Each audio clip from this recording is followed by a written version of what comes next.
In the previous video, we saw how you can take your Z-sketch and convert it into a unified skin. In this video, I'd like to show you how to take your Z-sketch plus the armature that it's been drawn upon and convert that into an adaptive skin. The first thing we'll do is turn Edit Sketch off. That way we can make sure that we click the Show Sketch button next to the Edit Sketch button. That way you can see this transparent image of your sketch Z-spheres on your armature.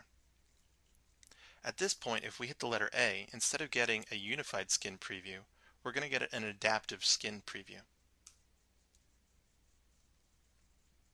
Now you'll notice right away with this specific model that we have areas that represent our Z-sketches perfectly and other areas that look like they've been flattened out. And that has to do with the proximity of the armature to the Z-sketches that have been sketched upon them. So for instance, we can see that the armature in this area, in the arm or shoulder area, is very close to the right area of the Z-sketch. So if I preview this, you can see right there we get a good projection.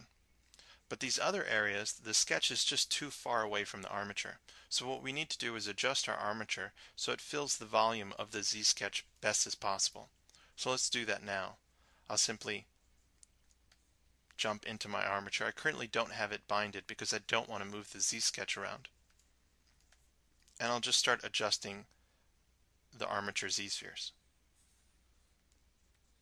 Now you want to make sure that you make them as large as possible to fill the volume, but you don't want to break through the surface. If you do, that's okay, but when we preview this, you'll see more of those smoothed areas.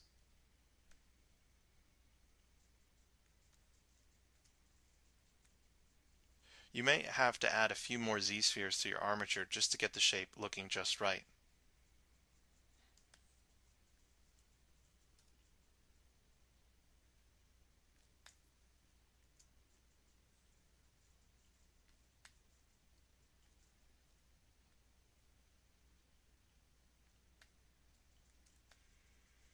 Now that we've adjusted the armature to fit within the volume of the Z-sketch best that we can, if we hit the letter A, you'll see that the projection is much better. We get a good representation of all the Z-spheres that have been sketched upon the armature, plus the armature itself. Areas like here at the ends of the arms, where you see I haven't actually put any sketches, will just simply render out the armature, smooth and flat. There will be some areas that will be absolutely impossible based on the Z-sketch that you put on top of the armature to get good projection, but those areas you can simply smooth. A good tip for this is not to go too far away from the distance of the armature that you're working with. At this point you'll notice that if I hit polyframe, that the topology that we're working with is now the topology of Z-spheres. The standard Z-spheres that we're using as armature have now been projected back out into the surface of the Z-sketch. I'll turn off the polyframe, and if you take a look at your adaptive skin pull down, you'll see that there's a density slider there. If your density is too low and you hit the letter A to project, you'll notice that you do get a good representation of the volume of the Z-spheres that are being projected onto this adaptive skin, but none of the detail. So you'll have to make sure that you turn your density up to a level that will capture all the detail in the Z-sketch Z-spheres that you've sketched on the armature.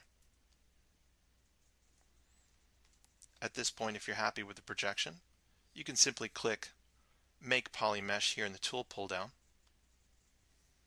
and then use all of your standard sculpting brushes here inside ZBrush to start sculpting on your model.